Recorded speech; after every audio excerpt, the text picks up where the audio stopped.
There's an old story about a man named Job. It's one of the oldest stories ever told. Now, Job is a good man. In fact, the storyteller insists that Job is the greatest man in his whole part of the earth.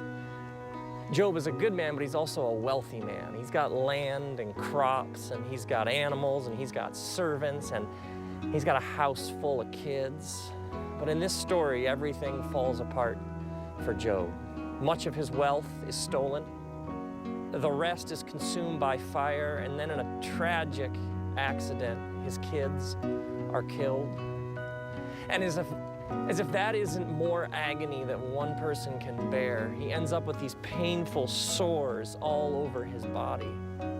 So we find him sitting in ashes, mourning his loss. And he's got this broken shard of pottery, and he's scraping his skin just to try and get some relief. And his wife says to him, "Are you still holding on to your integrity? Curse God and die." And then Job's friends come, and they sit with him, and they discuss what's happened. And they each have their opinions about why Job is suffering like this. And so they take turns giving their answers and explanations, because that's what we want, isn't it? When we suffer, we want answers and explanations. We want to know why. Why do bad things happen to good people? I mean, is it just fate or chance or bad luck? Is it some sort of divine judgment or punishment? Or are we pawns in some sort of larger cosmic wager?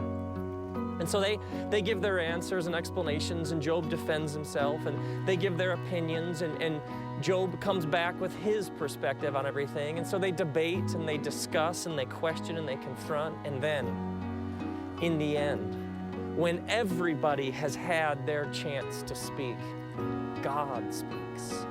God speaks out of the whirlwind. And when God speaks, we find out that God has questions for Job. God asks Job, "Who is this that darkens my counsel with words without knowledge? Brace yourself like a man, and I will question you, and you will answer me. Where were you when I laid the earth's foundation? And tell me if you understand. Who marked off its dimensions? Surely you know. Who stretched a measuring line across it? On what were its footings set, or who laid its cornerstone? While the morning stars sang together and all the angels shouted for joy.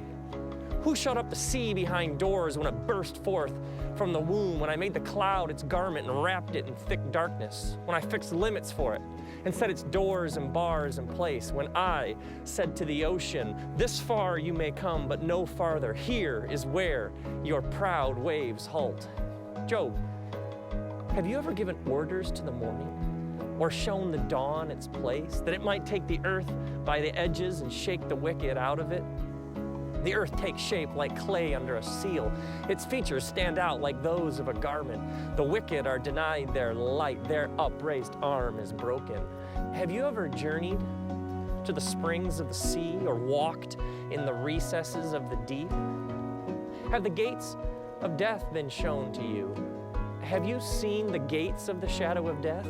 Have you comprehended the vast expanses of the earth? Tell me if you understand. What is the way to the abode of light? Or where does darkness reside?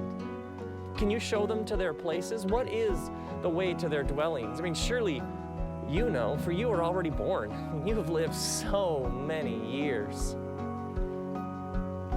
Where is the place where the snow is stored? Have you seen the storehouses of the hail, which I reserve for times of trouble, for days of war and battle? I mean, where is the place where the lightning is dispersed, or the east winds are scattered over the earth? Who cuts a channel for the torrents of rain, or makes a path for the thunderstorm, that it may water a land with no one in it, a desert where no man lives, to satisfy a desolate wasteland and make it sprout forth with grass? Does the rain have a father? Who fathers the drops of dew? From whose womb comes the ice? Who gives birth to the frost from the heavens, when the waters become hard as stone and the surface of the deep is frozen? Can you bind the beautiful Pleiades? Can you cut loose the cords of Orion?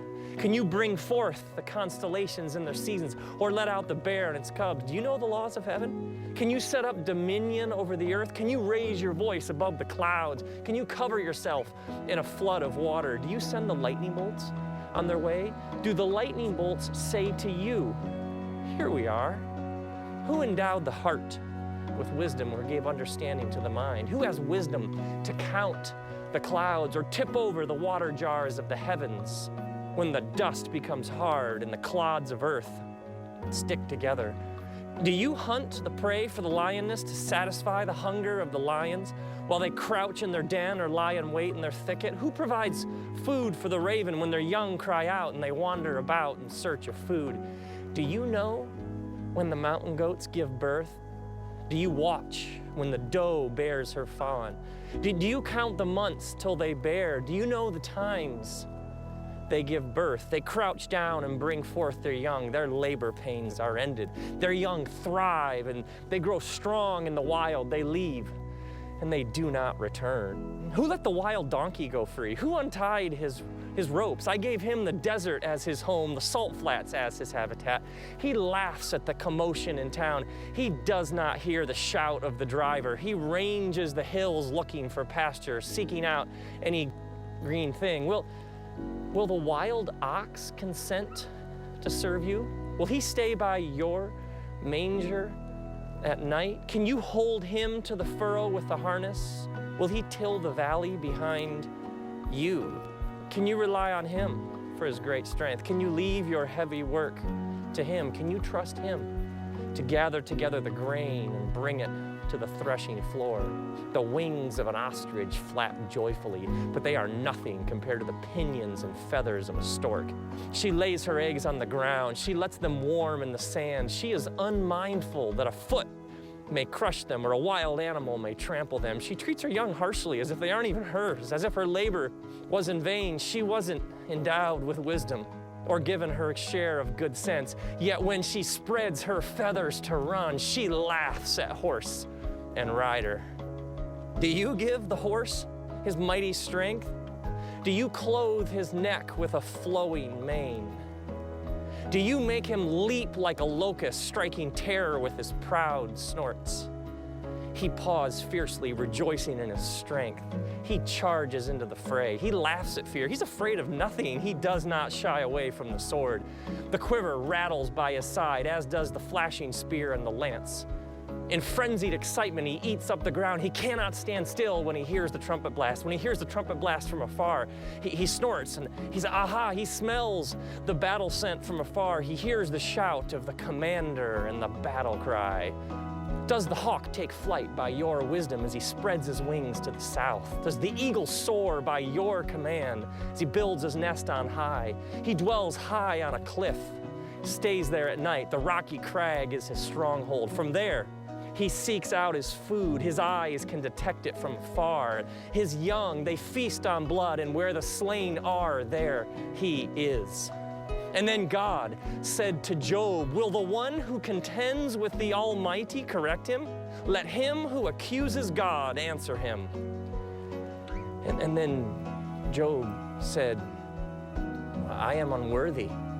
Who am I to reply to you? I put my hand over my mouth. I spoke once, but I have no answer. Twice, but I will say no more.